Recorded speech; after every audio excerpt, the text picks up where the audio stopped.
Yo, it's the Garage Shed Show.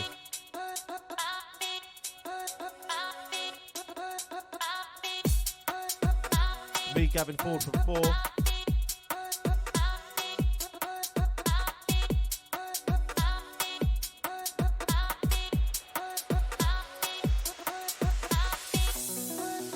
You may have seen we're 3 years old. It's Garage Shed's third birthday. We compiled an album of 30 tunes, our favourite tunes from over the last 3 years. That album's available everywhere now. I've just downloaded some of the tunes from that selection. Just going to do a little mix of them now. The link to buy the album is in the description. Hope you enjoy.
Yo, it's the Garage Shed Show.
What's good, people? Baker back in a UKG, making some UK garage, and I've just dropped my mouse. Great start. So, no real plan for tonight, really. Just gonna roll with it, see what I can come up with. I've already got a couple of projects which I'm working on, so I'll record this and I'll share the stream afterwards, just in case anyone hasn't been able to join. But here we go. I'm not going to talk much unless people pop up in the chat, but please do feel free to pop up in the chat. It'd be good to hear from you. So here it goes.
So anyone that's familiar with Ableton, you know that you can't really bounce in place unless you re-record the whole thing into audio. But Max for Live do this thing called bouncing play, this plugin called BIP, which basically it replaces sort of like bouncing place like that Logic has.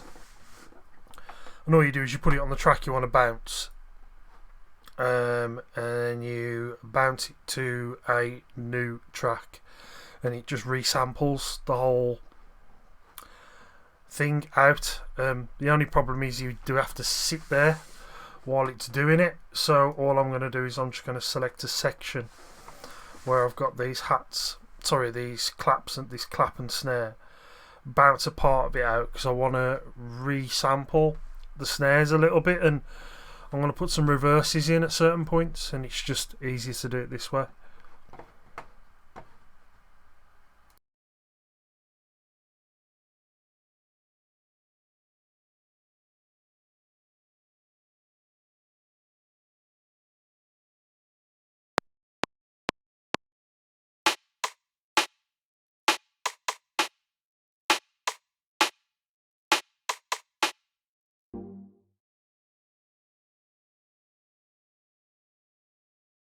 So it should have done it now on this track, so I'm just going to solo it and see if it's worked.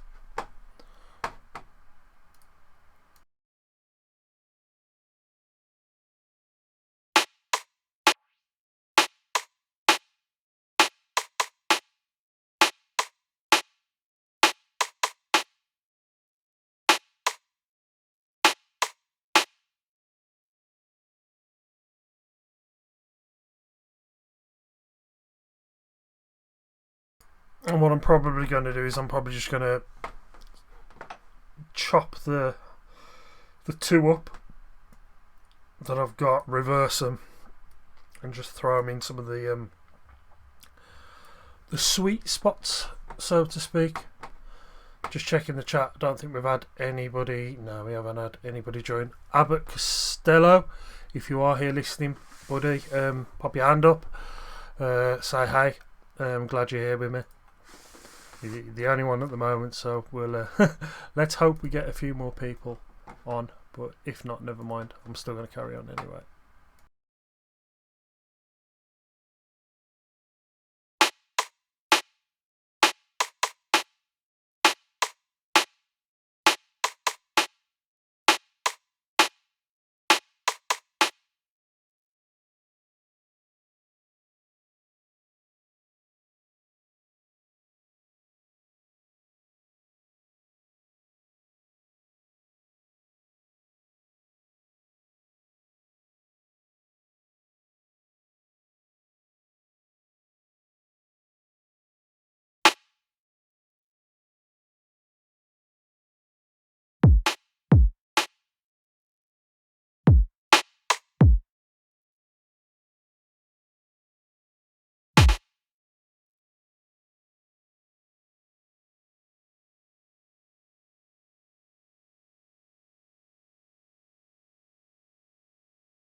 So I quite like that, but I'm not going to have it all the way through. I'm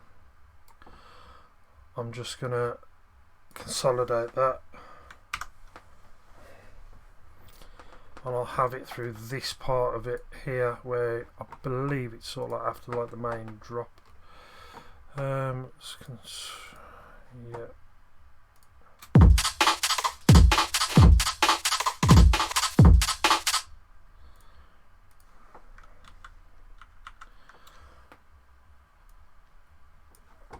Just going to check it for contrast now. I'm just going to play this part of the track.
So definitely need to be a bit more processing on it. Maybe I'm thinking a little bit of reverb, a little bit of EQ. Just solo this.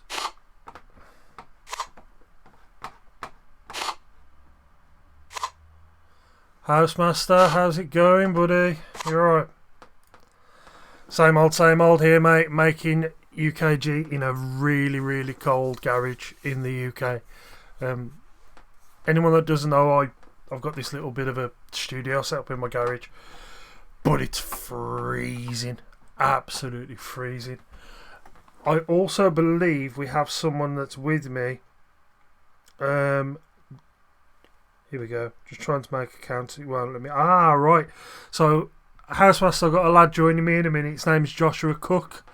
Absolutely blowing up on Spotify at the moment with his latest release.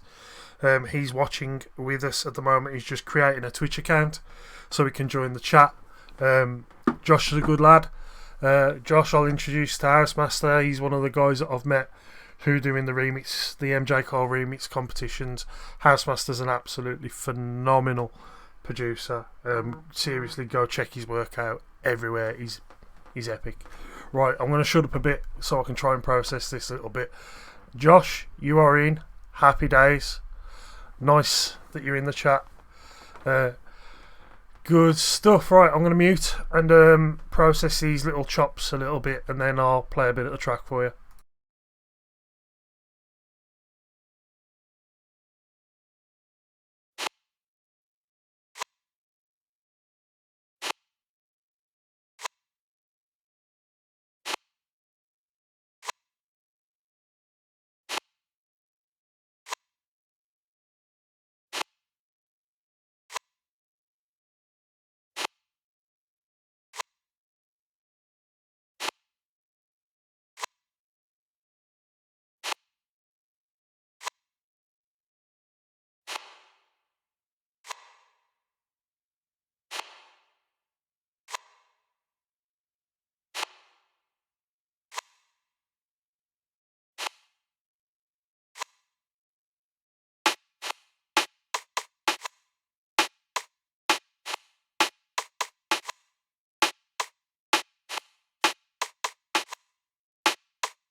Okay, so that seems to be alright sitting in the mix there. What I'm going to do though is I've got this section where this funky bit of the bass line comes in, and I want to kill the drums there, or maybe not all of them, maybe just, oh no, that might be alright actually. So yeah, I'll play a bit of the track to you now guys, see what you think.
Yeah, so that's where I'm at the moment. The bass Housemaster, it's quite cool actually with the bass, because there's literally like 1, 2, 3, there's 5 different layers for the bass, and I never layer my bass that much.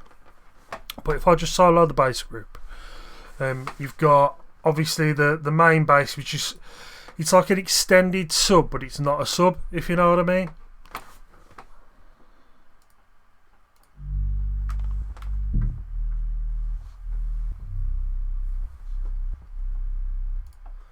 I'm getting loads of feedback through the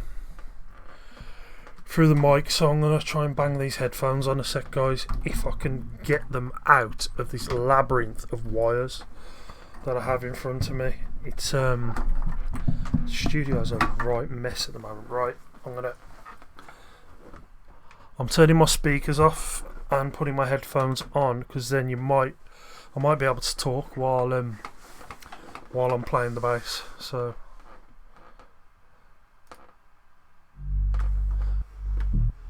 So yeah, this is just like the under layer for the bass. And then we had another duplication of that layer, which was this one.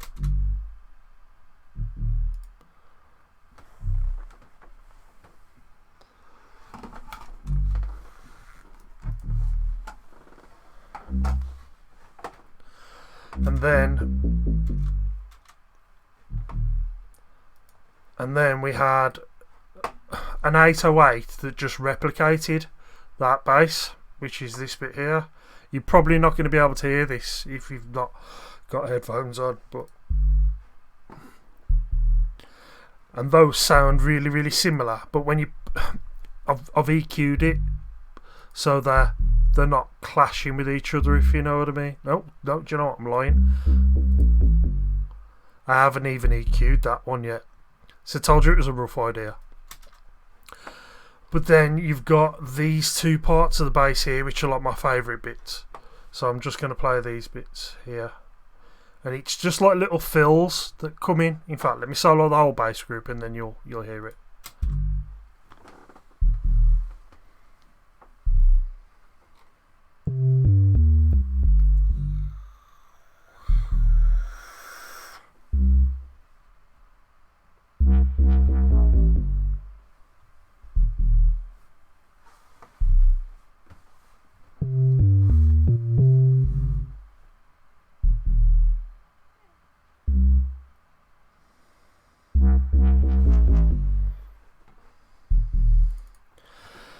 I've just heard something that didn't sound particularly nice in one of these parts. It clashed a bit.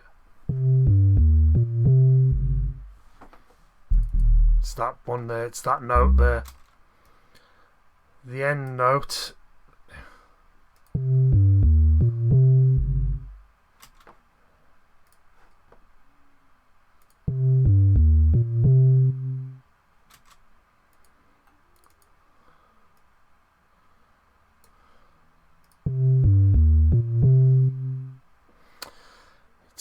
It's the release, isn't it, on that 808? But I don't really want to kill the release because I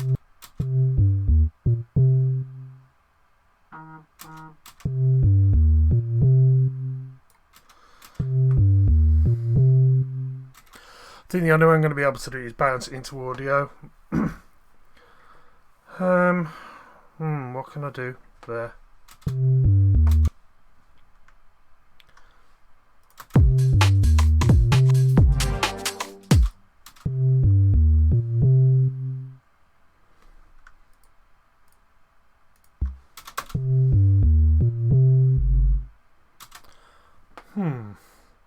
So I need to fix that.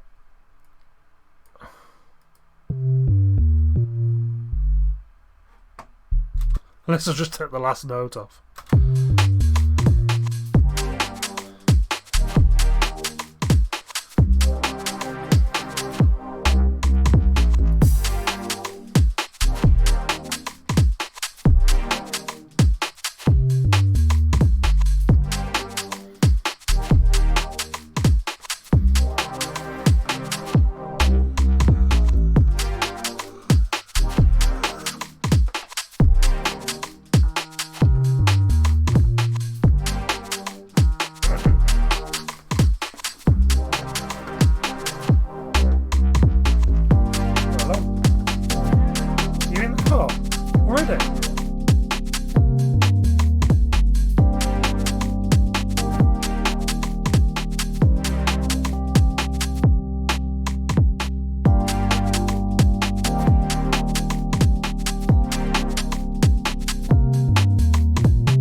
Yeah,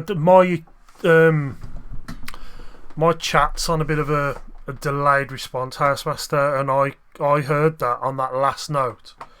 It's where is it now? It's here, isn't it?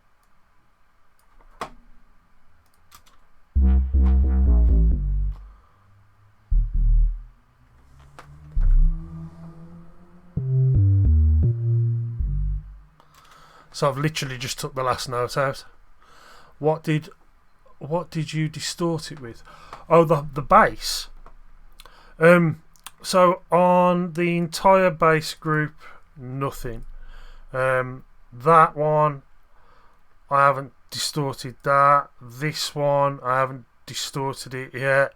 I haven't EQ'd any of this. The 808, I haven't distorted. The house bass, I haven't distorted it.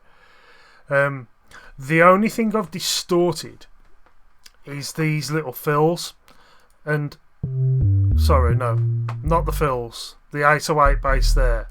These little fills here, I've used the in massive. There is this. Oh, what have I turned up in massive now? So I'll turn the cutoff, the envelope up in the cutoff in massive, which gives it that sort of like growl. And then all I've done is I've used Ableton's auto filter just to bring the growl like out as that bit of the bass ends. So if I just solo this bit, I'm not very technical at explaining this shit. Sorry. See how it sort of like filters in. And I just thought it was quite a nice little effect on that. Yeah, but I'm thinking of doing something like an arpeggiated piano in it as well. I've loaded a piano up. I use Native Instruments Complete, and I've got this Maverick sound, and I'm not afraid to sort of like say that. Well, I don't think it's cheating, but you use all the tools that you've got available to you, right? And it's got this arpeggiator built in, and the arpeggiator's got lots of different sequences. So if I just hold down 3 notes, and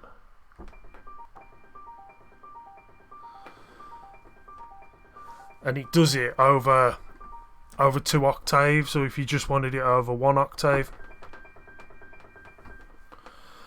or you can have it over 3 octaves.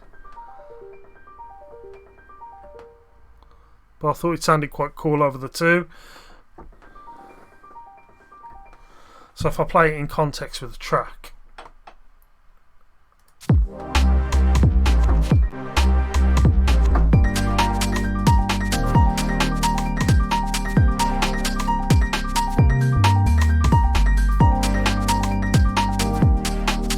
that was probably a bit loud, but something like that. Either that or just play some like random fills in. But I'm just going to see. It's on triplets. Well, it's not actually. It's on 16th. But if you put it on 16th triplets, for some reason it sounds weird. Maybe if I put it on 8th triplet.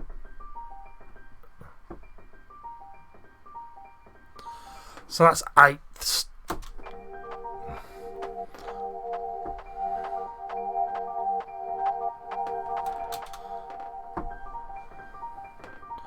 That's giving it a bit of swing. 5ths. Is there such thing as a 5th triplet? I've never heard of that, mate, but I've got quarters, halves, 8ths. I quite like the 16ths, just a straight 16ths with like 48% swing.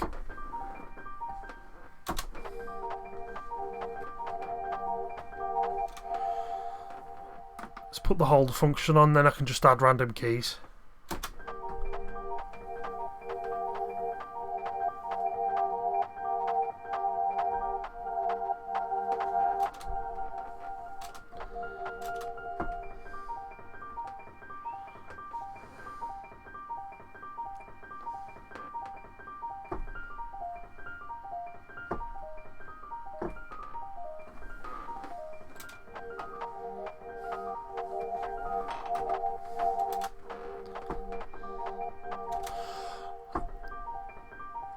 It's too far. Hang on, I move the screen, I can't see the chat window. Ah, cool. So I think I'm just going to stick with the 2 octaves with about 48% swing. And record that in somewhere, I think. So let's put it here and let's record it in.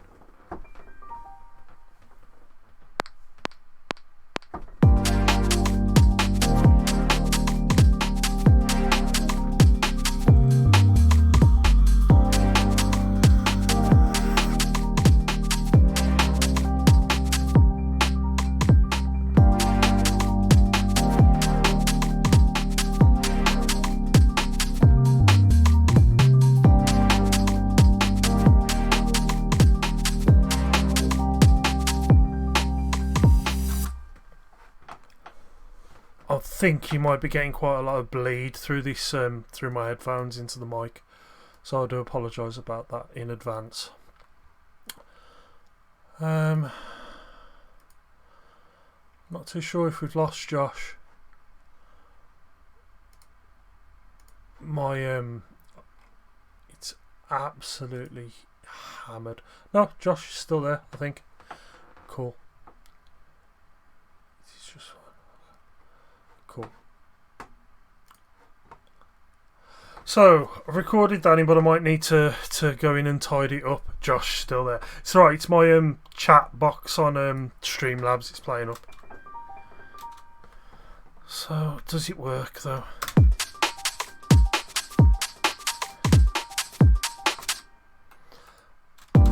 The instrument's got quite a lot of sound in it, so I'm going to try and sort that out now in the plugin window. Here we go. So anatomy. What do we don't want the damp.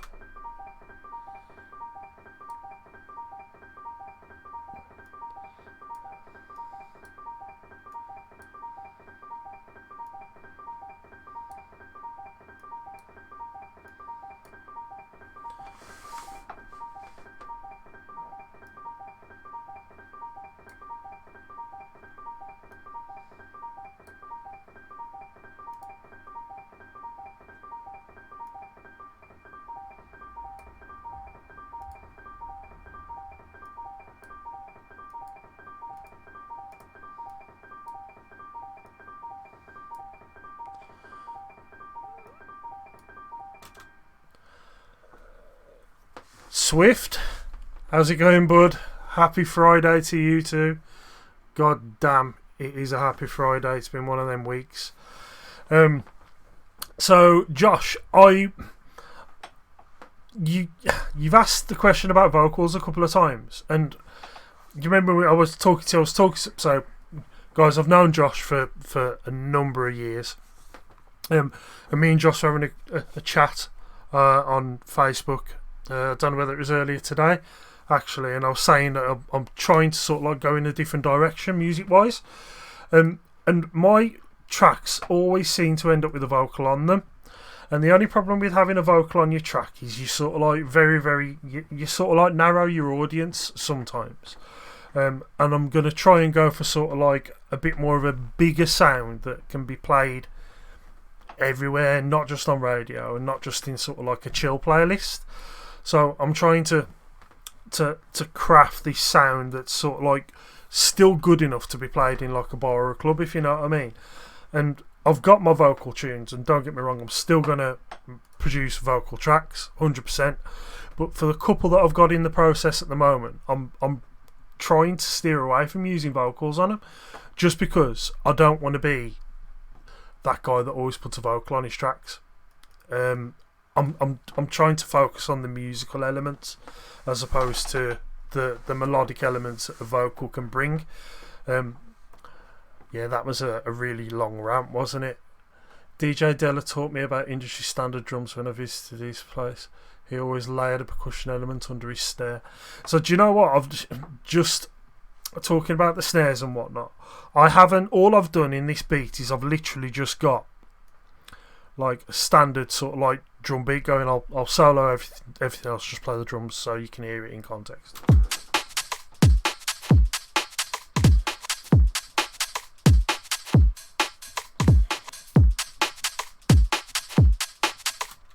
So what I've done is I've sort of like I've bounced out my hats and my snare and my rim, and I've just reversed them in certain parts just to add that little bit of an extra layer.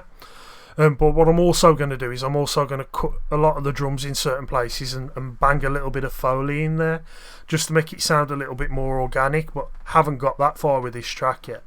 I'd say this track's probably had about an hour's worth of work doing on it until I started streaming it. I started it, what date are we on? 29th.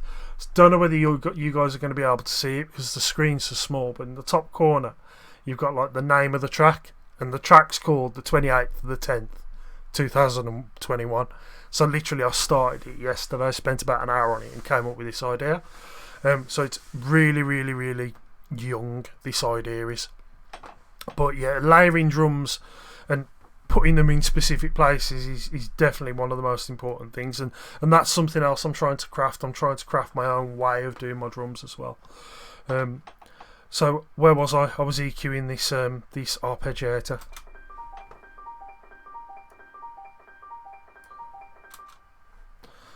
So let's listen to that in context.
Cool.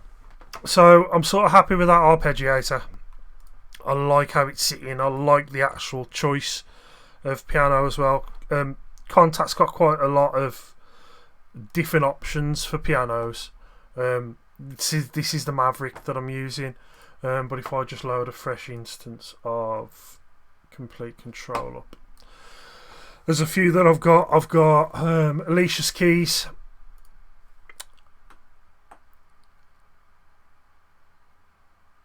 Here we go. Sorry, I will get back to you in a minute, Swift. I'll just explain this. So I've got Alicia's keys, which is a really, really good one. I've got Noir, which is a good piano because it adds like lots of sort of like atmospheres in the background. The Gentleman, Grandeur, and the Maverick, they're all really, really good sort of like piano plugins. They're amazing, absolutely amazing. So you can work fast on UKG projects now, I'm sure. I do fancy buying the suite soon, coming from Cubase. I like the Ableton workflow. Do you know what? I've tried Fruity. Well, it used to be called Fruity Loops. Is it still called? Yeah, it's called FL Studio now, isn't it? I tried that years ago. Couldn't really get into it. I tried Cubase. Couldn't really get into that. And I'll hold my hands up. And this is going to go out to the world if I publish this. I had a cracked version of Ableton 8. And I knew then that, do you know what? No, Ableton's the thing for me. So then I bought it. I bought Live 9. And then upgraded to 10. And then upgraded to 11. And it's amazing. I mean, really difficult to show you, but if you literally just look at the amount of like instruments that they've got stock, and don't get me wrong, I know Logic has loads of stock instruments as well, but then you get all the user packs as well, and they're constantly updating the packs. I mean, it's telling me here that I've got another 12 new packs that are available, including a grand piano and I don't know, another Max for Live instrument. There's so much stuff that they keep throwing up for free. It's awesome, absolutely amazing. So there's something I wanted to do with this, and I haven't got round to doing it yet. And it's creating like a bit of a build with the pads. So I'm gonna have a go at doing that now, and it's probably gonna bore you all absolutely senseless what I'm doing. But it's got to be done. So I do apologise for boring you. I just need to decide which ones I'm using. Ableton. Oh, let's have a look. How much is it going for at the minute?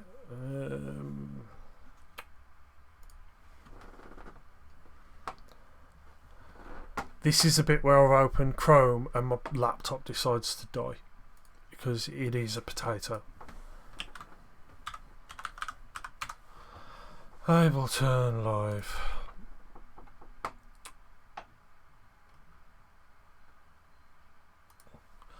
So at the moment, if you go for Suite, it's 539. If you go for Ableton Suite, which I think it used to be 499, and they've put the price up for it.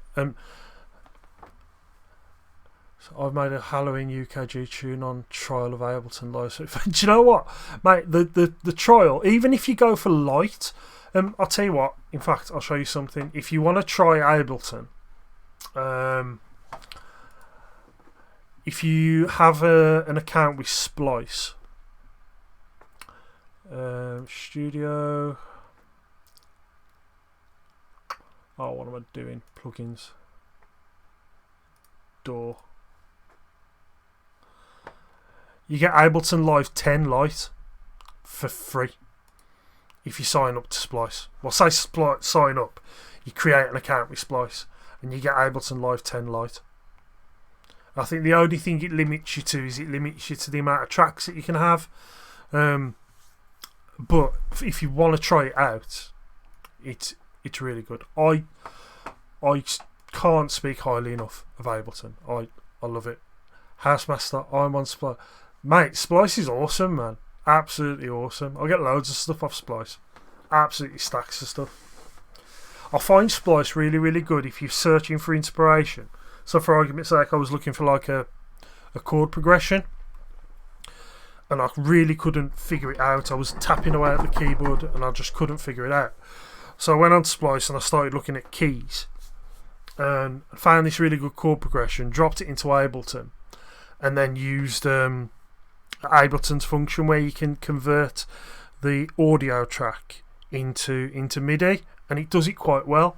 And then you just change your notes around, and then you know what you've took one chord progression, made it into a slightly different one, and made it your own. So yeah, Josh, you, my friend, guys, Josh used to make tracks, bangers, on GarageBand before he switched to Logic.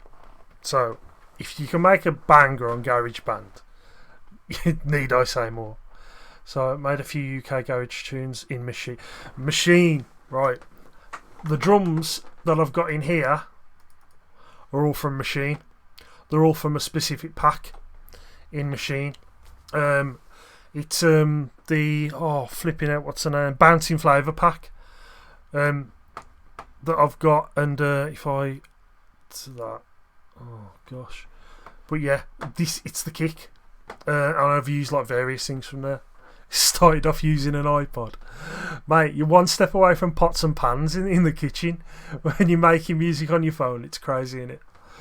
Right, I'm just going to try and figure out which pads I'm going to use. Bouncing Flavour pack's amazing. I'll show you a bit of it in a minute, mate. But, let me figure out which pads I'm going to use to do this build up. I'm going to mute my mic a minute, so talk amongst yourself, guys. Josh, all the people that are in this stream with us, they're all from like the MJ Cole Discord channel. They've all been like making remixes and having a chat in there. I've never met these guys in person, but seriously, such a great bunch of guys, wealth of musical knowledge in this chat room at the moment. So talk amongst yourself, guys, while I'm figuring this out. I am going to mute my mic though.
Yeah, it doesn't quite work, does it, when I'm trying to do something? I said talk amongst yourselves and you guys are sitting in silence when I'm actually meant to be streaming music, not silent. So I'll talk through what I'm doing. So I'm going to try and doing it with this one first. So I'm going to convert this into audio. So I'm just going to use my trusty Bounce in Place plugin that I've got. Where is it? I'm going to reverse it. I'm going to fill it full of reverb. I'm going to take the tail end of it and I'm going to use that as a riser to go into the keys. Quite a cheeky little thing to do, but we'll let's go for it.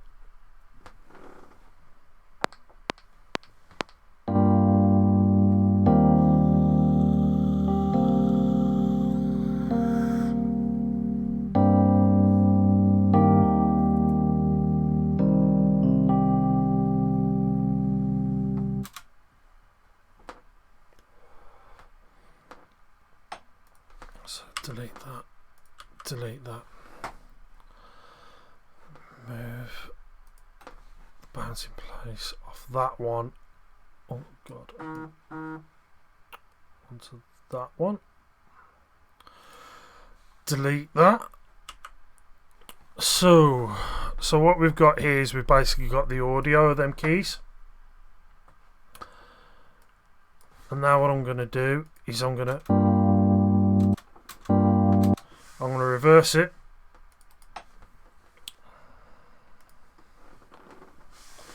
I'm going to EQ it because I really don't want that low end. So where's my... I'm just going to use a normal EQ8 for this, to be honest, because as much as I love the Fab Filter EQ, it does kill your CPU more than the Ableton stock stuff. So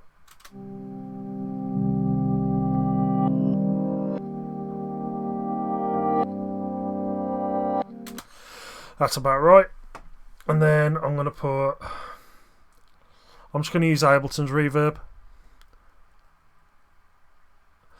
It's in G minor as opposed to A minor, which a lot of the keys are transferable between G minor and A minor. So what we're going to do now is we're going to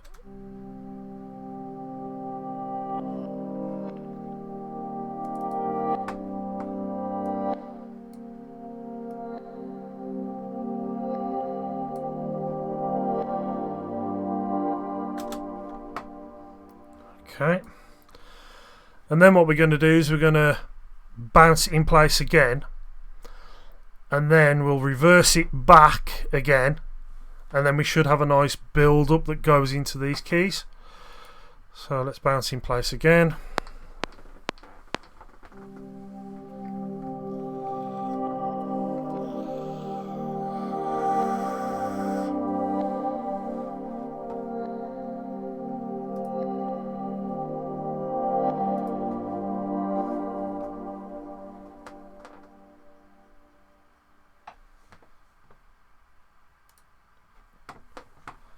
So just had a quick look at who we've got in the chat, and we have another legend in the form of Pantagnotti.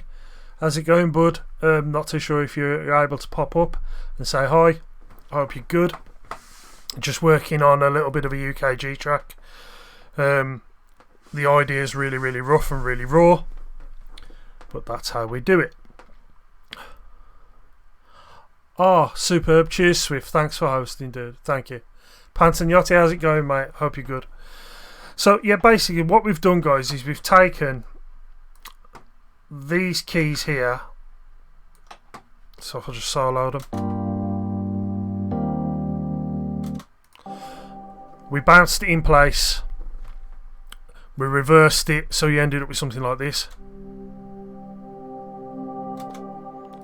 Let's take the reverb off it and everything now, because I don't need that anymore. I don't need that anymore.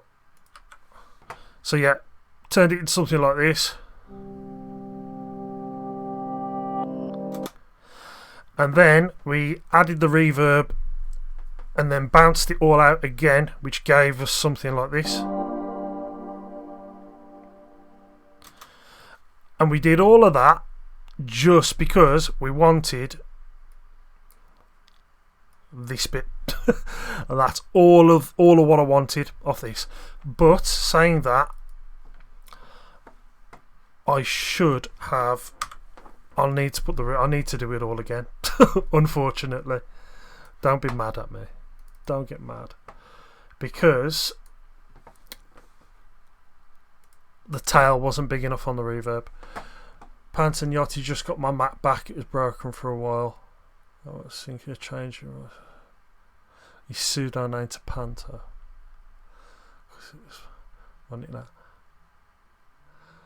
Sorry, I'm just reading the chat. I'm getting distracted. Oh no, I'm going to carry on. Right, so the tail wasn't big enough on the reverb for that, so I'm going to redo it. I'm going to put the bouncing place thing back on.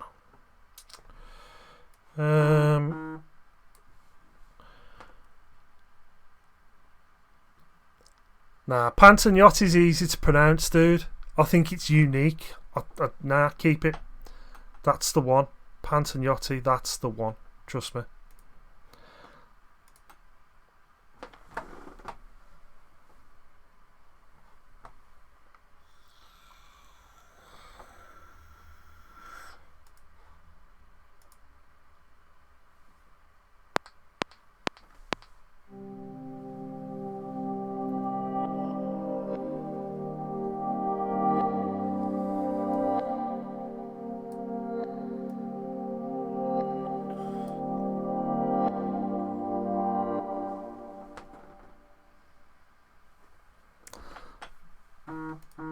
That tail's still not very big, is it? Alright, do you know what? Fuck that off. Again, I'm just going to totally wash it out and extend it for like 11 seconds, and then I'll just... Can you put Ableton up full screen so we can see the main? Alright, I'll tell you what. If I do this and then move... Hold on, dude. Let me figure this out. It's like the LG monitor.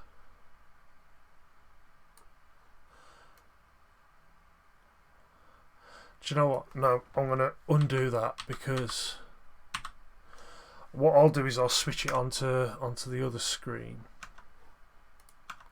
and I'll make this one bigger, because... Is that any better? Just so you can see what I'm doing a little bit. Cool. So yeah, or I'll carry on doing what I'm doing. Just bouncing this out and hopefully getting a longer tail on it, because I've extended the reverb now to like 11 seconds. So let's try again.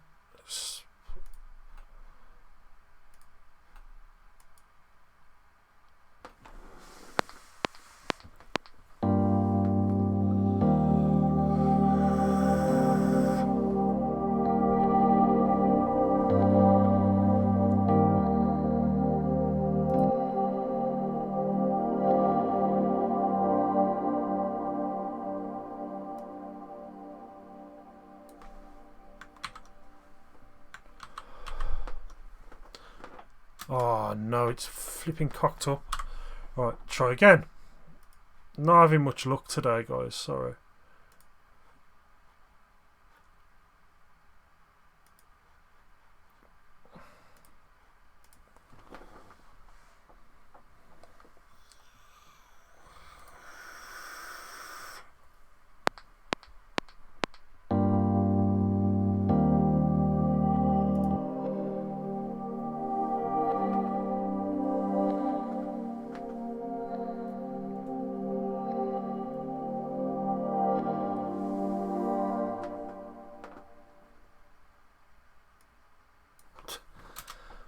It's almost like every time I do any changes to this flipping reverb, it changes. See, the reverb's gone back to like...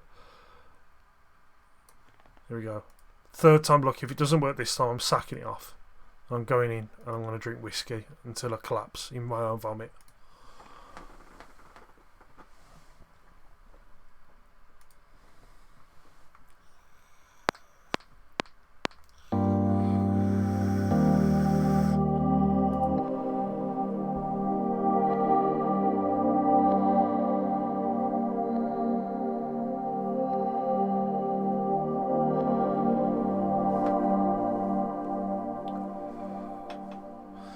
Yeah, so the EQ specifically on this bit, the reason for rolling the EQ off on this is because it's like I'm making a bit of a riser that builds up into the keys.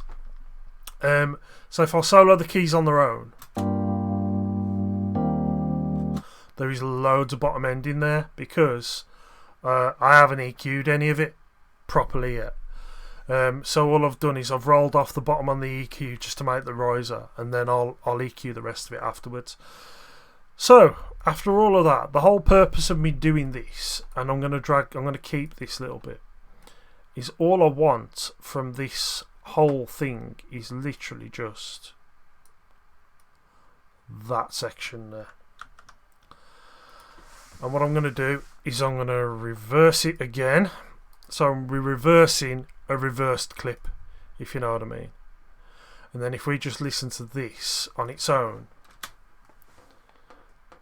there's nothing there, nothing there. I've just got the wrong track soloed. Oh, guys, seriously, throw me in the bin.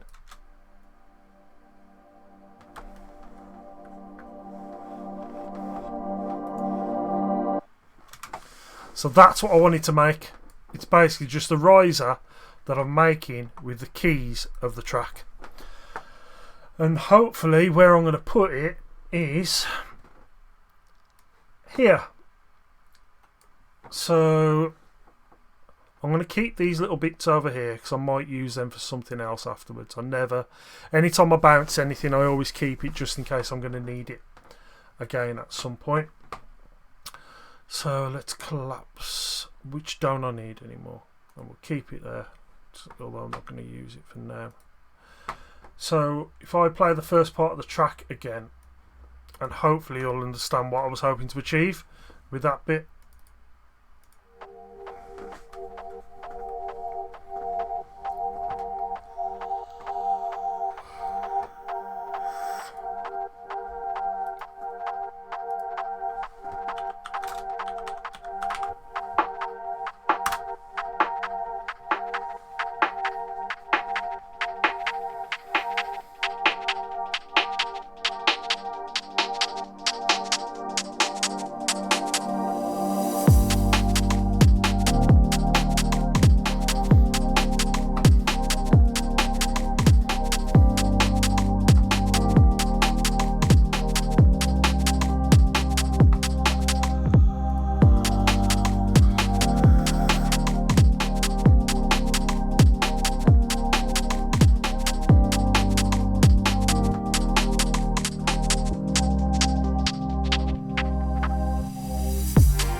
So that's where we're at so far. Something I want to do or I need to do, and I heard it when we were doing that just, is these earthy pads sort of clash with this riser. So I think I need to do something where the riser gradually filters in and the earthy pads sort of like filter out, so it builds it up better. So let's try that. So conscious that you can't see my other screen, guys, to be honest with you, so my apologies. In fact, I'm just going to drag it back up a little bit. Oh god.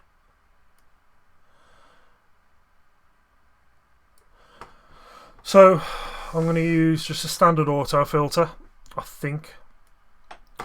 I'm going to put that on these earthy things.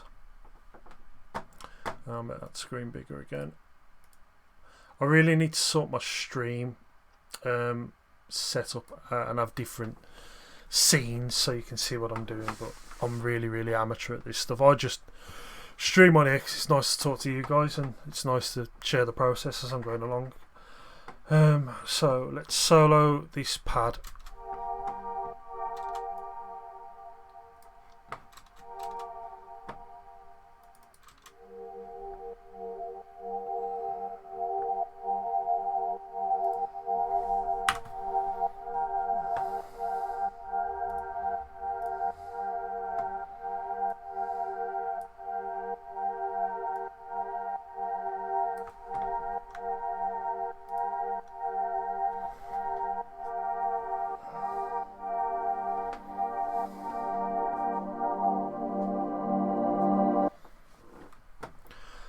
Yeah, so that's sort of what I'm going for. Maybe I need to filter this pad in as well. Although it's like a riser and it's quite low in the mix to start with. I'm thinking that we don't want no low end in it at all. Because those earthy pads have got quite a bit of rumble in them. So let's.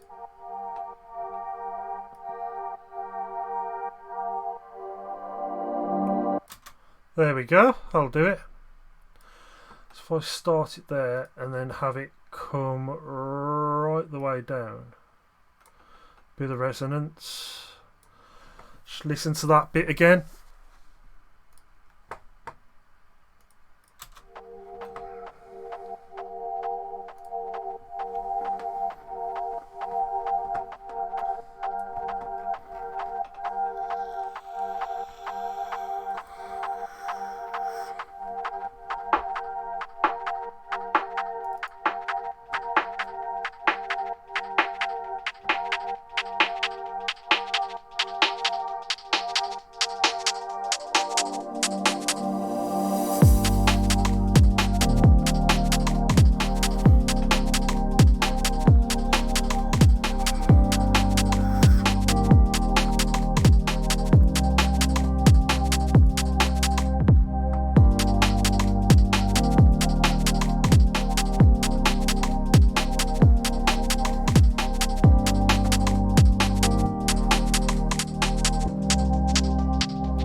Sorry, I didn't realise my mic wasn't turned off. There's something I want to try and do with this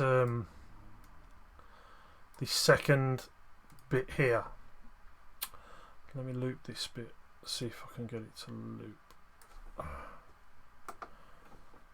Frigging thing.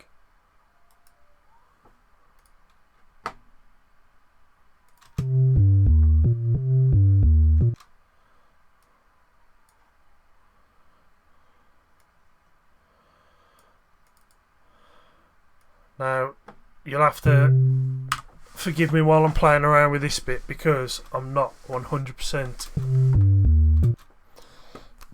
I know what I'm doing. But Ableton's got this thing called expression keys. And why is it not letting me do it?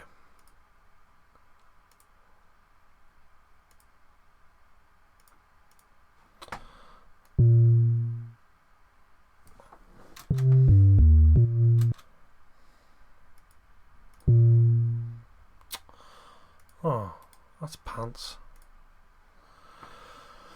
Right, is it because I've got scale mode on? Ah, is that it? Yes. Has scale tool also on the drop? Has scale tool also?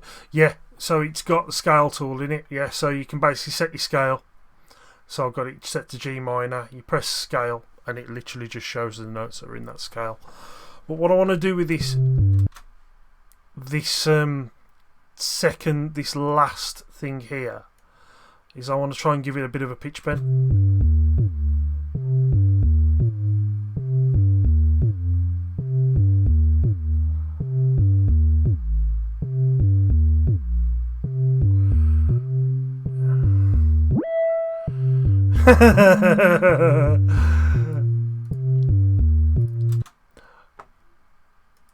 Fuck that. We're not going to be doing that. But you know what? That's what music's all about, isn't it? Trial and error. So, where do we go with this one now? Let's try and do a bit of mixing and EQing. So, I'm going to switch views to this one. Let me get rid of this because you don't need to see that at the moment. So, let's fuck that off under there. Right. Let's get the drop part of it going.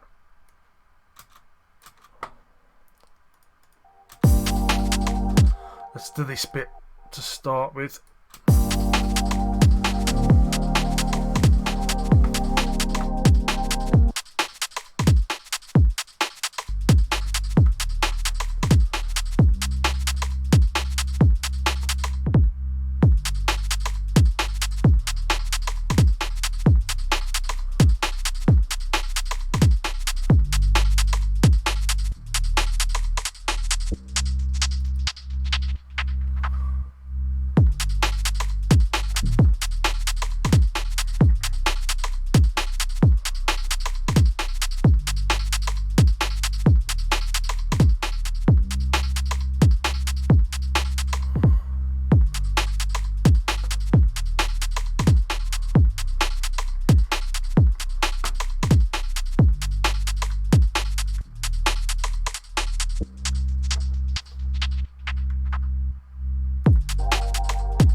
Was it the sound of the vape in the mic?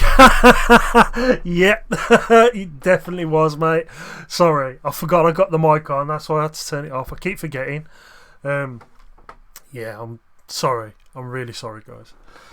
Yeah, so all I've done really here is just thinking about the bass and the keys together.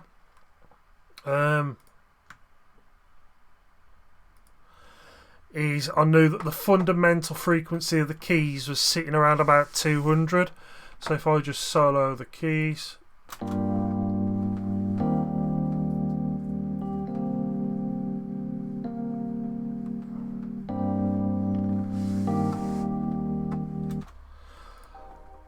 So all I've tried to do is literally just make a little bit of room in the bass group for it. Not took a lot away. I'm saying that, maybe I have. Let me just see what they sound like together.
So basically I was just EQing this section here, which is sort of like the main, after your intro, it's sort of like your main musical element that comes in.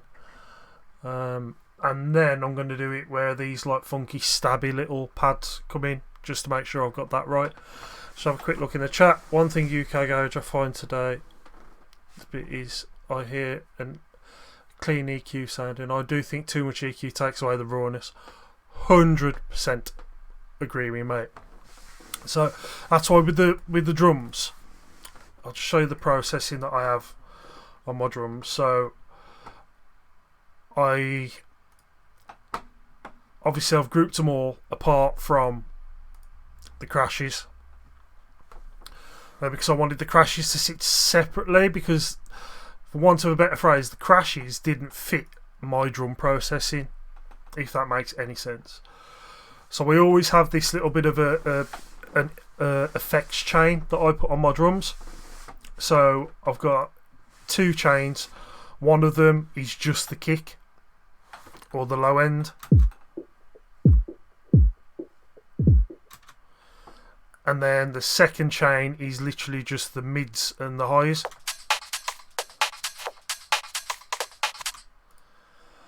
And on the kick or on the lows, I've monoed it with this mono utility, and that just keeps everything below.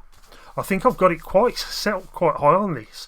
I've got it set to like 500 hertz, so everything below 500 hertz is low, because the way I see it, you don't need your kick in stereo, you don't need your clap or your snare in stereo. It sits in the middle of the mix, because that's what sort of like drives it and gives it that punch all the way through. But then on the mids and the highs, I add a little bit of reverb. Now the reverb is not to give it a tail, believe it or believe it not. It's to give it a little bit more noise, because I don't want them to sound particularly clean. And although reverb does give things a tail, I'm taking the tail out a little bit later in the process. So I've got this bit of an instrument effect rack. Then I glue compress it, but I don't slam it with the glue compressor. I literally just have it, so it's giving me about 2 dB of gain reduction, or 2.5 dB of gain reduction. But then I'm giving it a little bit more in the makeup to sort of distort it a little bit. Then I use this Slate Digital Virtual Tape Machine, and it gives it that little bit of grit. So it's almost like a saturator, but a really, really clean saturator, if you know what I mean. And it's pretty slamming it, in all fairness. It's taking it into the red.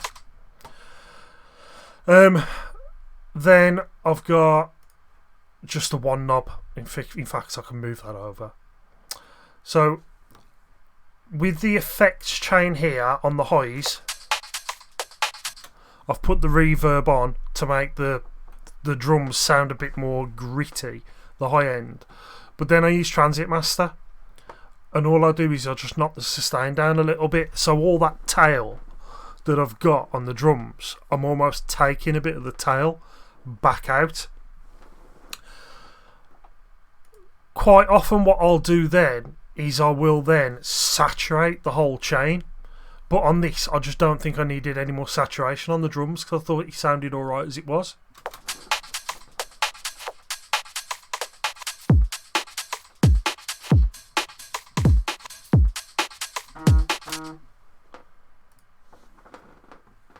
So yeah, it's you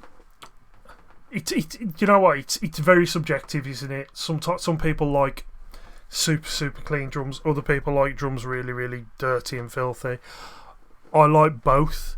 It's a shame Renoir's not with us tonight, because Renoir's drums are so clean and yet so dirty. It's almost like the individual samples that he picks are really gritty, but then every single drum and every single hit has its space in the mix. Renoir's drums are amazing. And I'll tell you who else I really rate for their drum processing. Higo.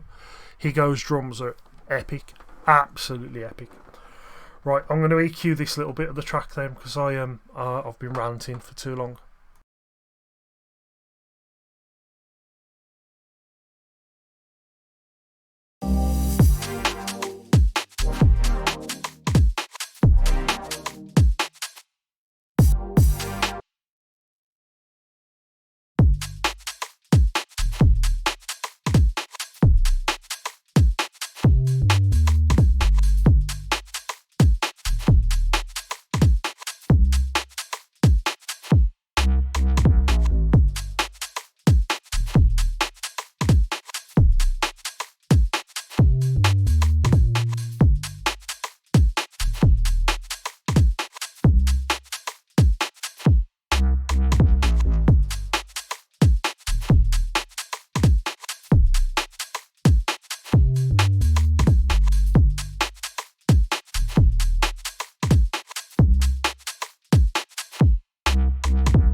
not keen on the reverb that's on this, the stock reverb that's within Complete Control, so I'm going to put another reverb on it, I think. And I'm thinking I'm going to use another Native Instruments one.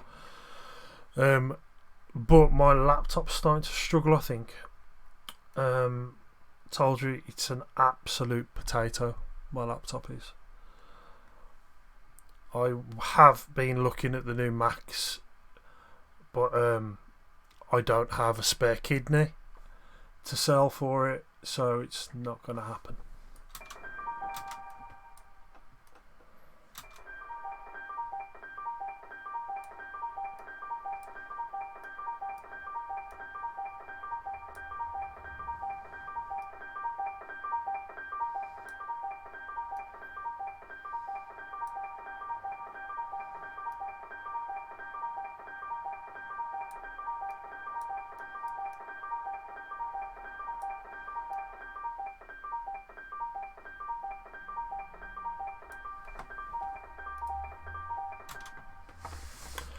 And then we tame it with, just copy a sidechain compressor from something else. I need to update my completes. Yeah. So Swift, updating your complete, be really careful when you're doing your updates, mate. I did an update a couple of days ago and I lost everything. There's something about some of the updates that they're pushing out are really buggy. So Transit Master, Supercharger, Grit, Byte, Alicia's keys, the Maverick key, piano. Literally, I did an update through Native Access, which is sort of like their software that they use to push all your plugins and push all your instruments to your PC and install them in the right place. And it screwed them all up. So I had to contact them, send them an error code or an error file. And they had to roll everything back for me. They had to send me things so I could roll the updates back. Yeah, very annoying. Totally kills your creativity when you sit down, you're ready to produce, and then shit like that happens. It's a pain in the arse.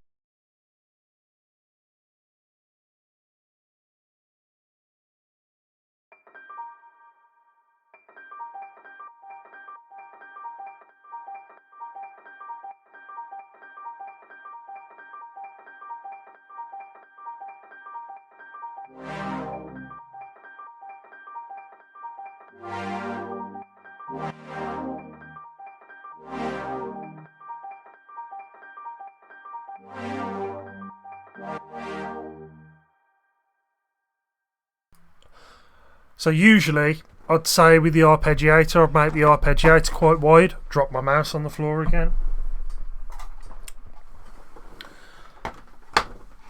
Oh no, we lost everything. No, it's alright, we're okay, we're all good. But I don't know whether I'm going to make the arpeggiator sort of like sit in the middle or make the pads sit in the middle, so I'm going to try both. Just gonna see how it goes.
Cool.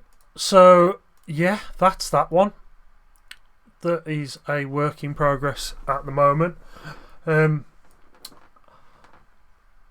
not too sure where else I'm going to go with it, because I think after this bit, I think I need like a bit of a chilled breakdown section. The way that this whole track started, believe it or believe it not, was just the drums. So you see I've got like 3 minutes 45 worth of drums just there, and all I did is I sort of like laid out a drum track and just like split into various bits, and then I started messing around with some keys and whatnot. But I'm going to do a save on that because we made a little bit of progress on it, and I'm going to try and pull up another project, because it would be a shame to just sit here and look at one thing and bore you guys with it. So here we go. There's another paddy track I've called this one. So this one I started on the 22nd, so it was like 7 days ago. Do you start on the drop on project to get a vibe? Do you know what? Rare I start with a drop. It always generally starts with me. It always starts with keys or drums. So I'll sit like in front of the keyboard. I have no music theory at all. I cheat. I'll either find some chords and start playing around with some chords, or I'll find a loop of some keys or some roads, and I'll try and play it myself to try and learn where it is. So I'll start with them, and then I'll put the drums in, or I'll build a drum beat and then I'll start playing some keys along to it. So it usually goes drums or keys, then bass, and then strings, and atmospheres. That's usually what I go by. But do you know what? Starting with a drop ain't a bad shout, to be honest with you, because then you know what the main energy is in the track, so you build the rest of it around it. I'm sort of weird with the way that I make music, because I think, again, it's all this sort of like about this style that I'm trying to craft. I sort of go on a journey with my track. So if it sort of like feels alright at the start, and it feels sort of like a lot of my music's all light-hearted and floaty and sweet and innocent to start with, and then the bass will kick in with the rest of the drums. And that's generally the way I try to go about them. And that's sort of like what my style is, so to speak. Right. You can probably already hear in this I've got a bit of vinyl distortion on it. Probably a little bit too much. But I've just got like a stock Ableton vinyl distortion channel, which just plays this vinyl noise all the way through it. I think this track, considering I started it 7 days ago and haven't looked at it for a few days, I think it was alright, and it had a vocal in it. So yeah, I'll let you have a listen to this one. I'm not too sure whether I'll do any work on it, but we'll see how it goes. So I'm going to mute the mic a minute and play it through.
Just turn that vinyl crackle off so it doesn't annoy you while I'm talking. So yeah, this track is 7 days old, but I think the majority of it came together in about 2 hours. Just going through the comments, is it a stock synth sound? I believe you're talking about this pad sound here.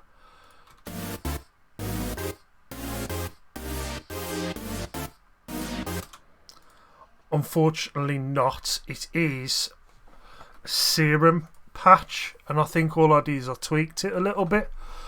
Let me have a little look and see what it brings up. See, I've got the spinning wheel of death on my laptop. Serum. Do you know, serum's one of them things where I hardly ever used it until like last week, to be honest.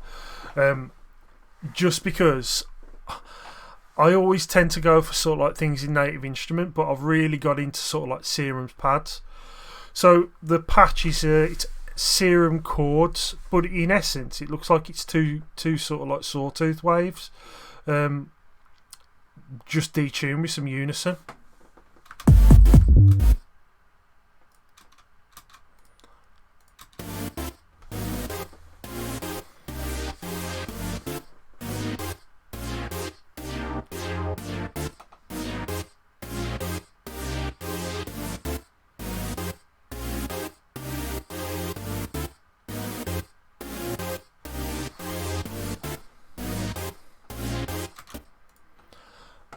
But yeah, it works. Swift, the drums. So, believe it or believe it not, the majority of the samples come from MJ Cole's sample pack that he put out on Loopmasters. I'm using his kicks. Am I using his snares? No, I think I found my own snares out of my own. Oh no, there's some random snares there, and then there's MJ snares, which are from MJ's sample pack. And then the hats, there are some MJ. There's loads of hats in this. Why did I put so many hats?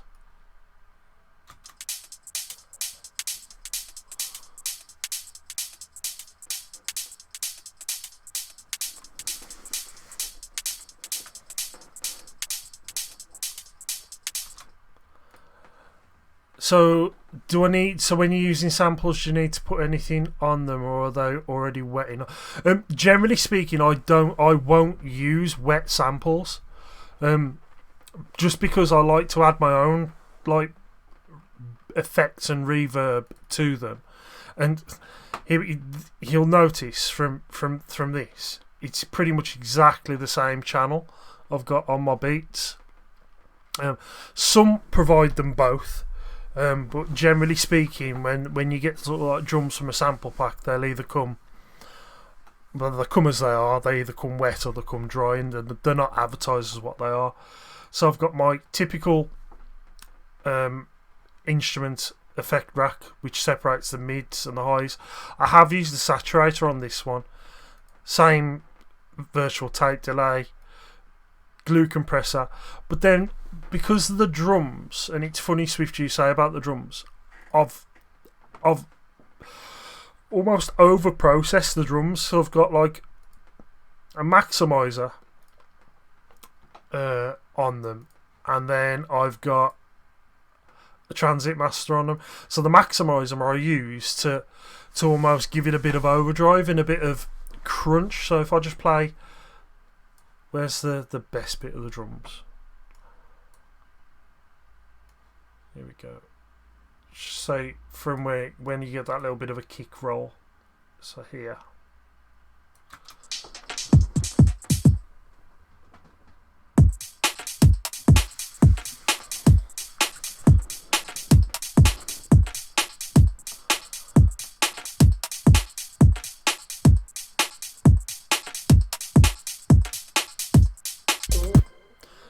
And I don't know whether you can hear that, but the kick is quite muted.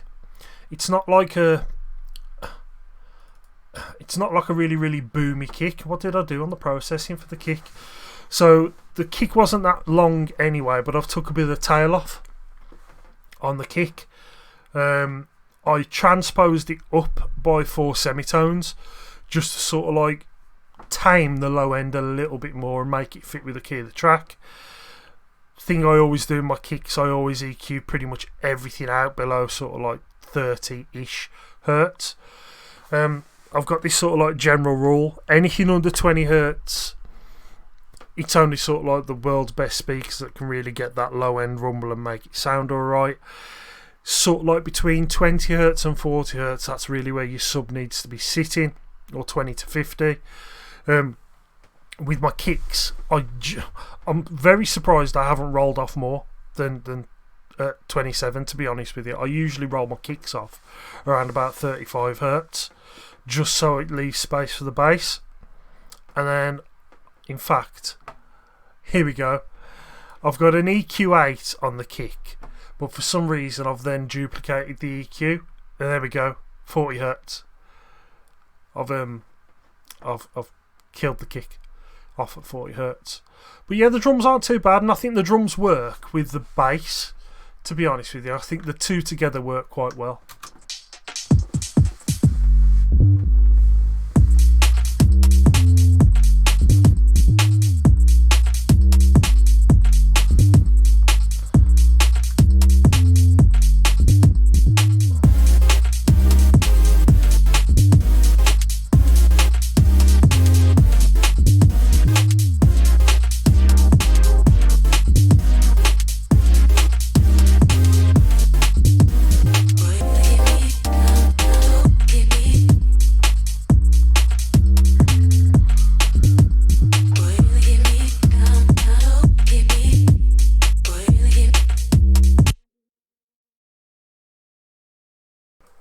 Yeah, so that's that one.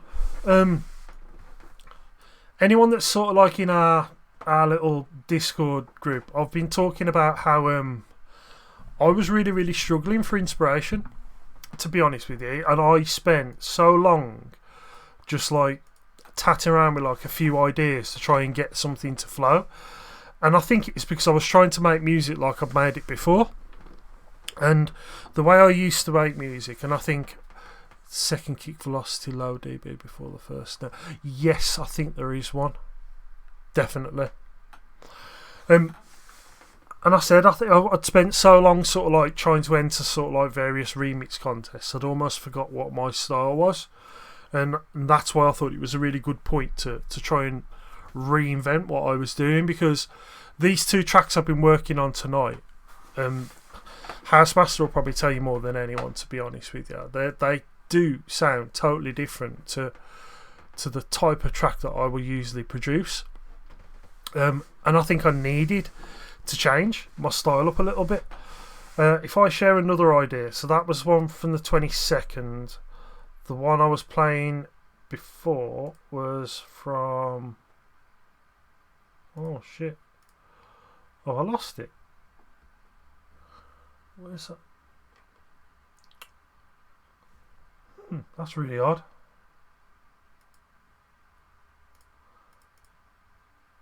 It's the 28th, that's why. I get it. Right.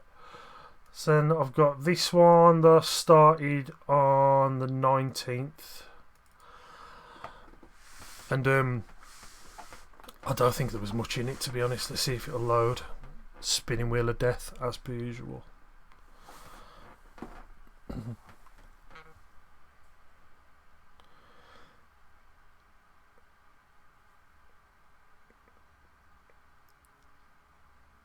Sorry, I'm just reading my phone. My other half's on the way back from a concert with the with my daughter, and yeah, I don't think she's particularly enjoyed the concert very much. It's a typical teenage girl concert that my other half took her to, so yeah, I'm glad I got out of that one. So the two tracks that I've been working on so far, that's sort of like the direction I'm hoping to go in. And then this was an idea I came up with 10 days ago, and I can't even remember what this is like now, to be honest, but I'll play it. And it's probably when I was going through that process of not knowing what I wanted to do with music. So let me play it, see what it's like. Can't remember myself.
See, so if you go back to sort of like the previous couple of tracks I've been working on, and then you listen to this, which I'm actually going to delete now, to be honest, because I won't ever work on this one again. You can see where that sort of idea started to come from, using Serum and using the pads. It's just a process, and sometimes you have to go through so much rubbish before you actually find something you want to work on. I think I spent like 2 weeks just like spending half an hour in the studio just trying to come up with a number of different vibes, just to see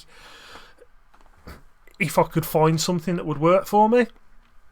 Sometimes it works, sometimes it doesn't. But that one that I just played you, that was probably what pushed me in the direction of using more pads. Maybe I shouldn't delete it. Here we go. Here's another one where I've literally just toyed around with ideas, and I think I've literally just got a loop on this.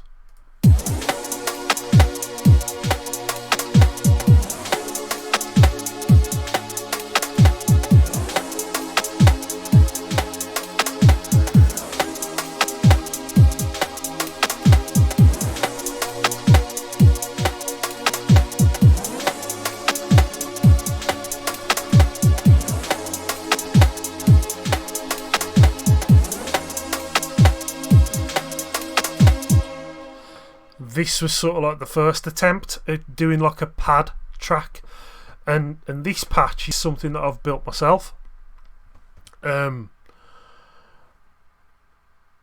Again, it was what did I use now? There's like this really weird sort of like wave table that I got from a serum pack, and then this scream wave table, and then what I've done is, hold on, I've got it so it pitch bends from like a whole sort of like, I think it's sort of like 12 semitones down. But when you sort of like play the, hold on, let's drop it an octave, that'd be better.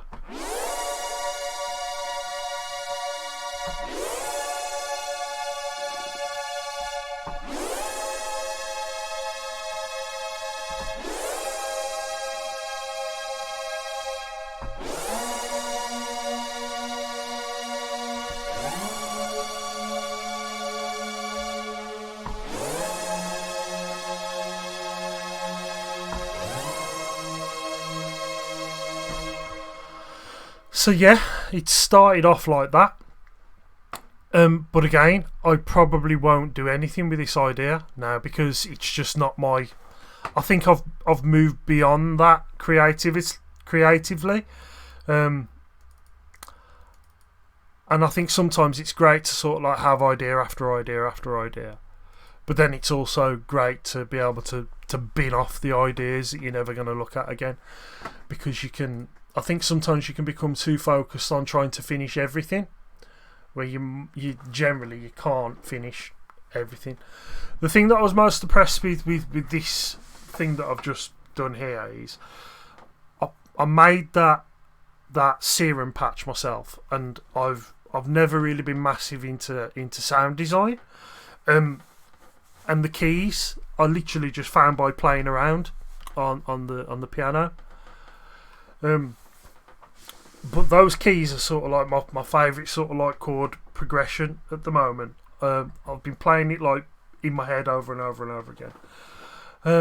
Then I'm sort of like going on a bit of a journey here with sort of like where I've been over the past sort of like month musically. So I think it's been about 4 weeks, 5 weeks, maybe even 6 weeks since I did a stream. And Twitch have very kindly deleted all my old videos as well. Don't know why, and I can't get them back, but never mind. So is this one ready to play? No, spinning wheel of death, as per usual.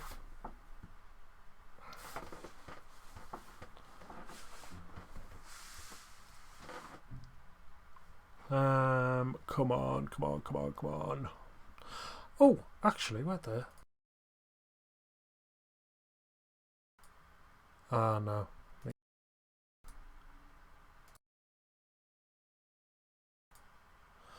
I thought I might have had some different scenes set up. What keyboard is it? It's the Native Instruments Complete Control S49 Mark II. I think. I had a what was the one I had before? It was a Novation keyboard I had before, and to be honest, it was amazing. But I really wanted to look at getting into using Native Instruments stuff, and then I had the keyboard and Complete Control Essentials. I think it was for about £400 or something like that, which I thought was a pretty good deal at the time. But it's really good because it's really difficult for you to see because the camera's all the way up there. But it's got like 2 screens that you can sort of like browse all your presets on, and sorry, my mic has just decided to fall away from me. Sorry guys, I'll be back with you in a moment. Here we go. I think we might have it back. Yeah, and you've got different things like scale mode and arpeggios that you can just throw on there, which is really good. Don't know what this track's like, so let's play it.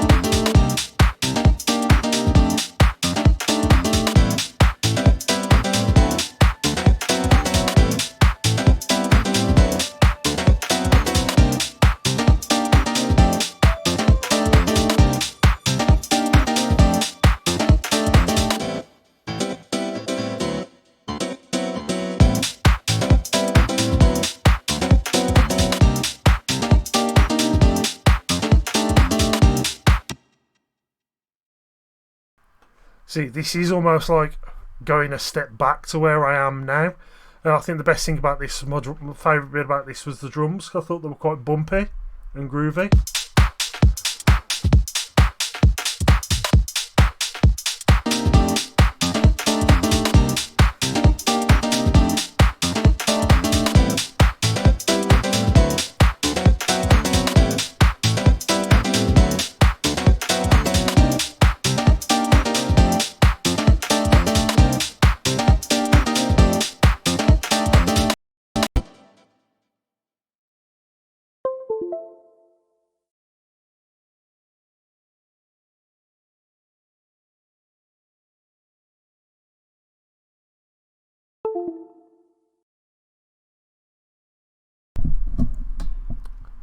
Actually, I might be back.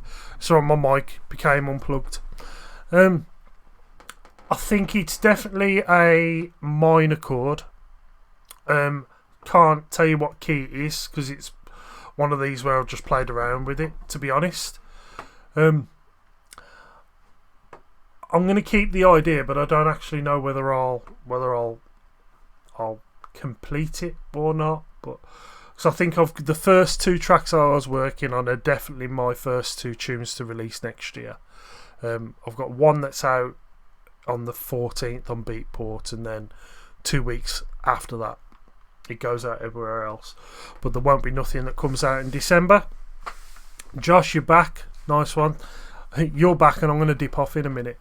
We've literally just been going through some old projects, but I'll put the video up afterwards so you can have a look back. So there's one that's going to be out in a couple of weeks time. I'll say a couple of weeks time. It's like a month's time. And then there'll be nothing that I'll release in December. Just because life's too busy in December, to be honest with you. But yeah, this one, it's quite a little happy vibe in it.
Yeah, so there's that one. Probably won't bin that one off.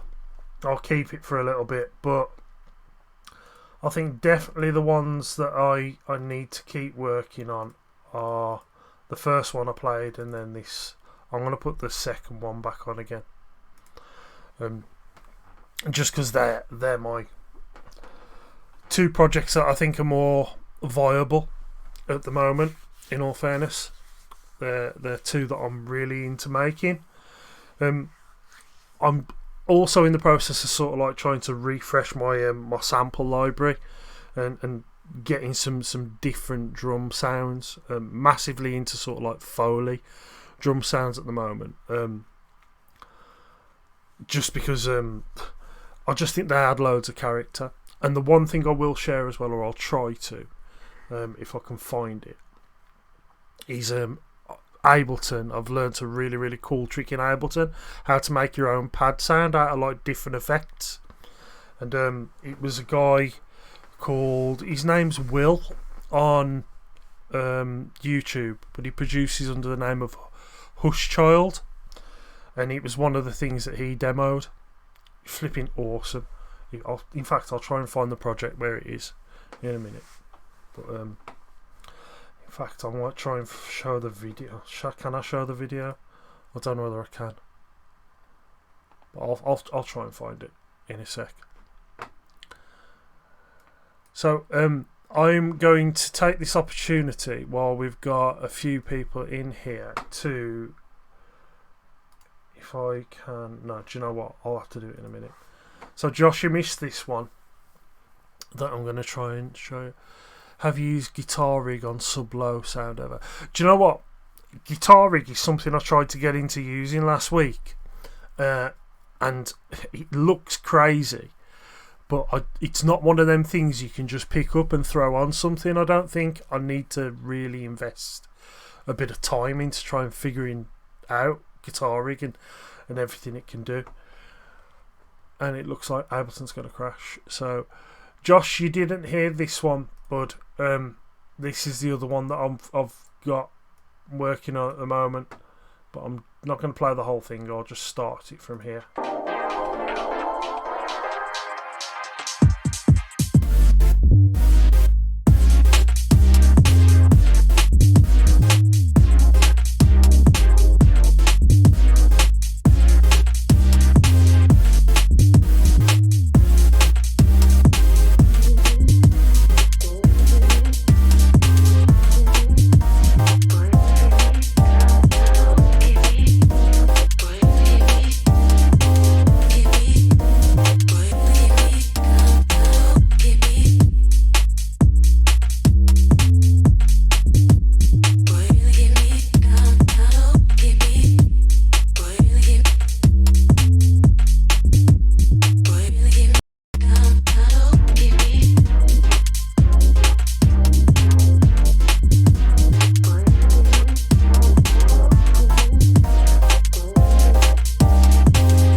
Yeah, so that's that one, Josh.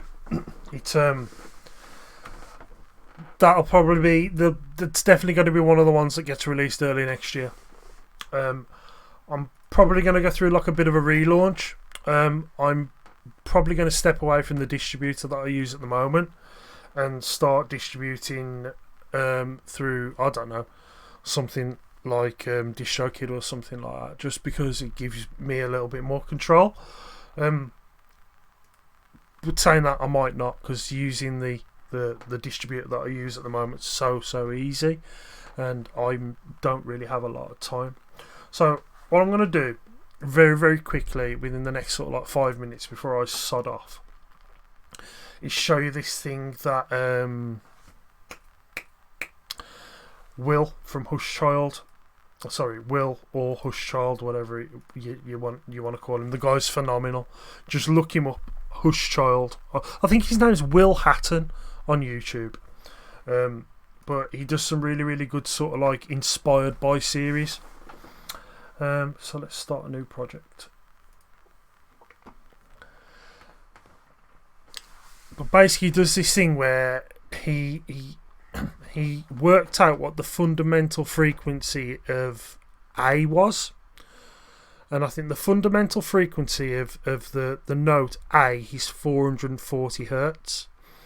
And then he puts... Do you know what? I don't even know whether I'm going to be able to do it. I'm going to try and remember how to do it without following his video. But it's really, really clever what he does. So if I... Here we go. Let's get 3 audio tracks in when this thing loads up. So let's delete all these.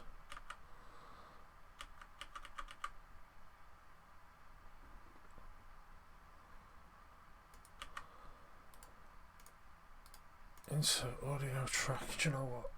What do I want to? I want to swap these screens over. Let me cock that off a bit. Let me move that up there. And then I'll drag this down here. Choose one screen for it. So, dupe. So basically he finds 3 samples.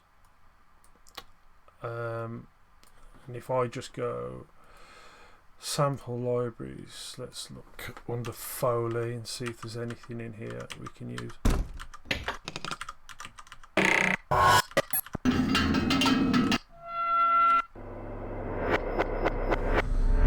Definitely, we'll have that one.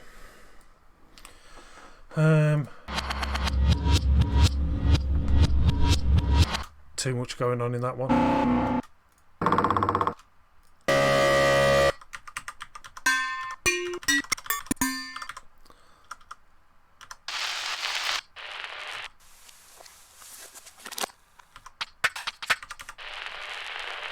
We'll have that one.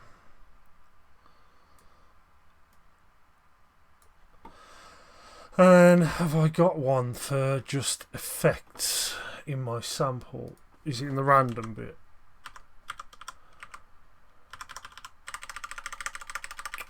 Atmos and effects. Let's have a look what we've got.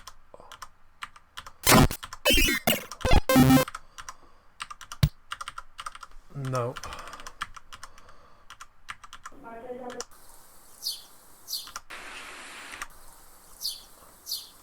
Let's have that one as well. Let's play them all together. It's going to sound whack.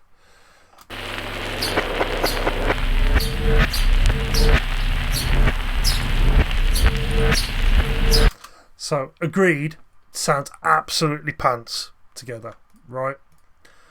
But what he does is he groups them. He EQs it.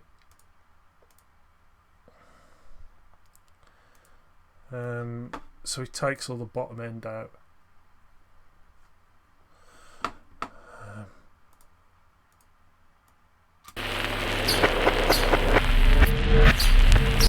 What am I doing? Where have I put that EQ? Oh, do you know what? I haven't got these 2 in the group, that's why.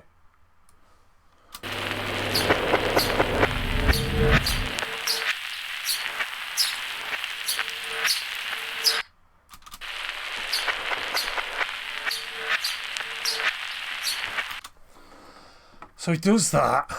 So basically he's got 3 like random samples in together, then he'll mix them a little bit.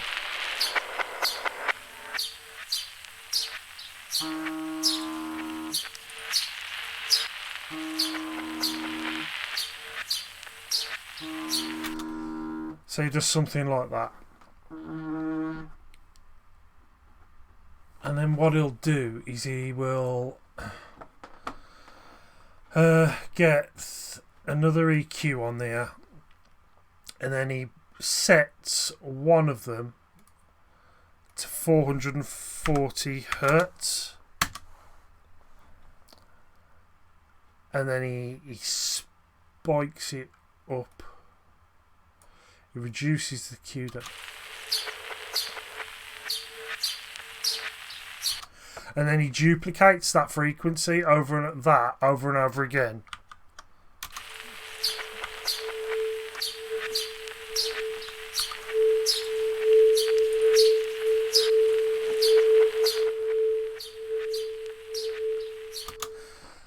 Maybe that one's a bit too much.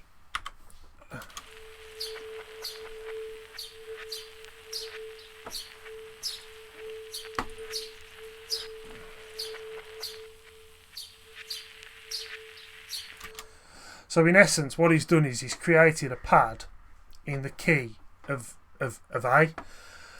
And then what he does is he bounces that out as audio. So if I just go, can I put a bounce in place on that?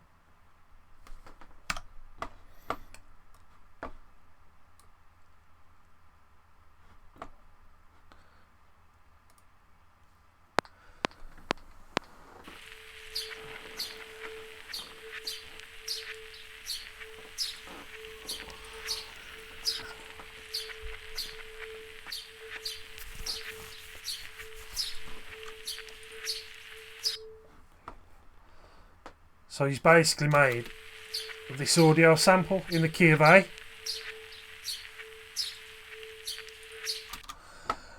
So he deletes whatever he's done. And then he goes and he selects, is it simpler or sampler that he uses? I think it might be simpler. Is it? Hold on, let me... Oh, you idiot.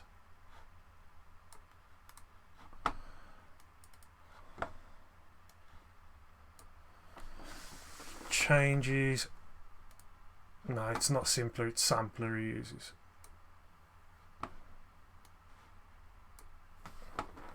Changes his root note to A2, is it A3? Changes it, I think it's A2.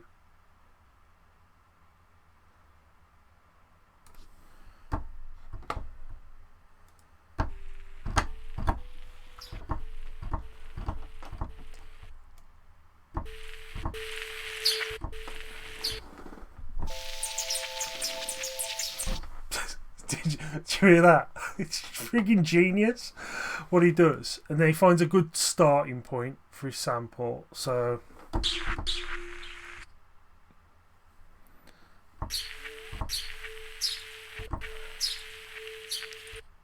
I like there.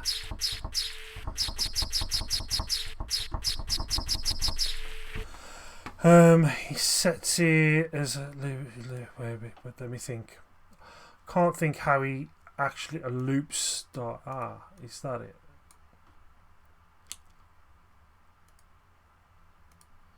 No, that was it. Loop start. So the loop start point he drops down there. The loop end point he moves somewhere like this.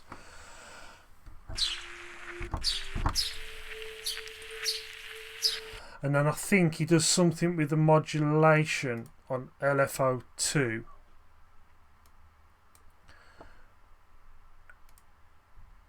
And he sets it to sample select. Is it random? Hold on. Release.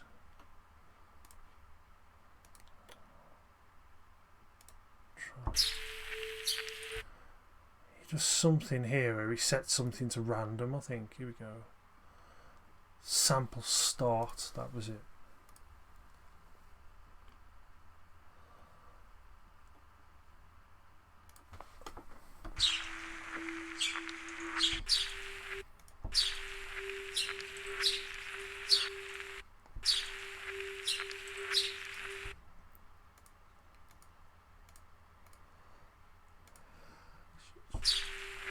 I can't remember exactly what he does.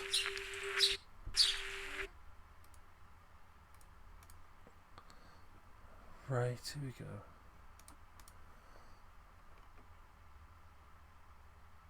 Pitch envelope, release, loop length, loop start.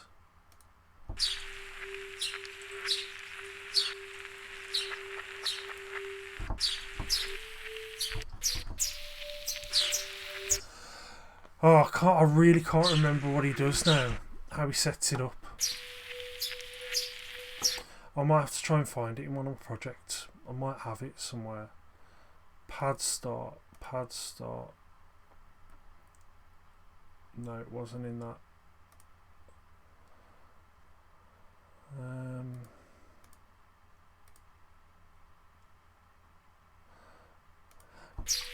But he does something. I don't know if there's any Ableton people that... Here we go. Offset, retrigger, key, stereo, spin. Slope, start, loop length. He basically does something where it changes where the sample starts.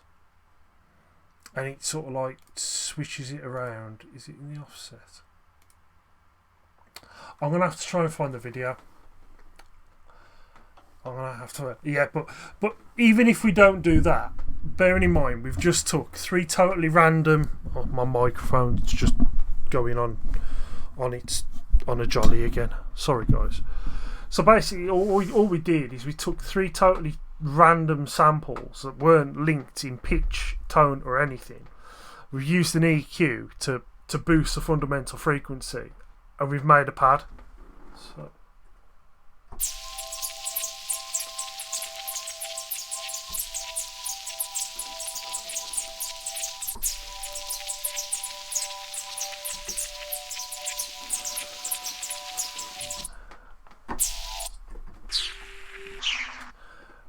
you could, in fact, I literally can't remember what he did. He's got the filter envelope, but yeah, he just made his own pad by using 3 random samples. I am rambling on a bit because it's 12:05.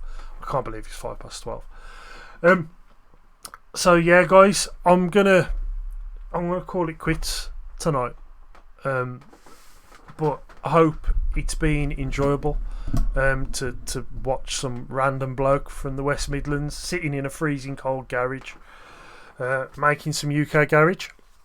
I really appreciate I'll get my words out. Really appreciate you all sharing your evening with me.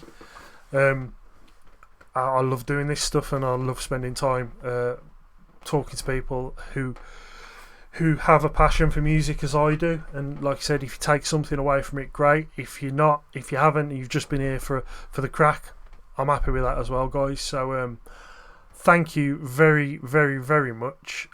What I will do to play out, I am going to play, and I'm sure Josh you won't mind if I can get it on my up on my screen. I am going to play you all a track from my good friend Joshua Cook, who has been absolutely smashing it on Spotify recently with his latest release called Lovin'. I think it's been out, Josh, correct me if I'm wrong, it's been out for about 3 weeks now, something like that. And he's just absolutely killing it, basically. The amount of listens and streams and playlists that it's been included in over the past 3 weeks has been absolutely phenomenal. So hopefully you'll be able to hear the audio as we play out. I will put Josh's face up on my screen so you can see him, and I'll play his track for you while we are playing out. Josh, you've absolutely killed it with this one, lad, so hopefully you can hear that, guys.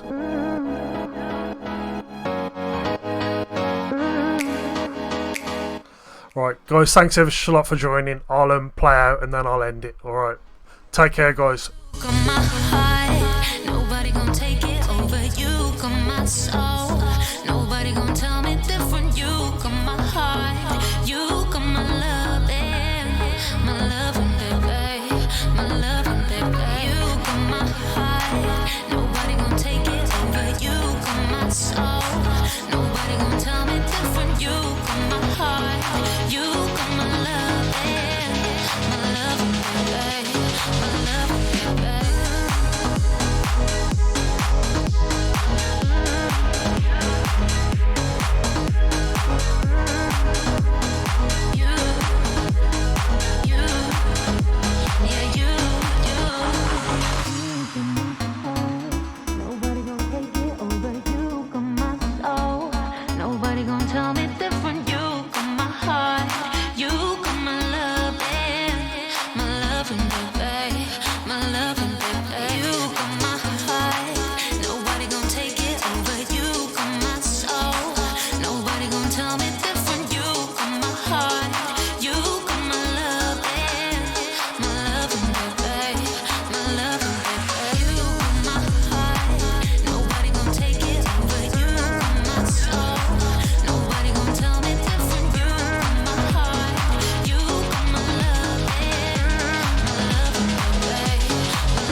Peace out, guys. See you next time. Take care.